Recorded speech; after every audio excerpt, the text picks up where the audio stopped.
তো hello guys, এত ঝড়ের মধ্যে আমরা কুয়াটা বাগাচ্ছি, তোমাদেরকে এটা দেখাবার চেষ্টা করব। আমি কুয়াটা আমরা এটা গোটাই বাগাবো, দেখা যাক কি হয়। দেখতেই পাচ্ছ এই কুয়ায় এত ঝড়, সাপও আছে সামনে।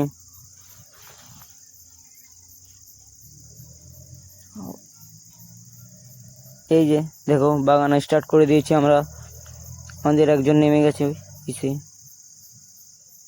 এই যে সাইডটাও বাগাচ্ছে। তো আমরা এখান থেকে মাঠের জল নিই মাঠ পাওয়ার জন্য, এখান থেকেই জল এই জমিগুলো সবাই পাওয়ায়।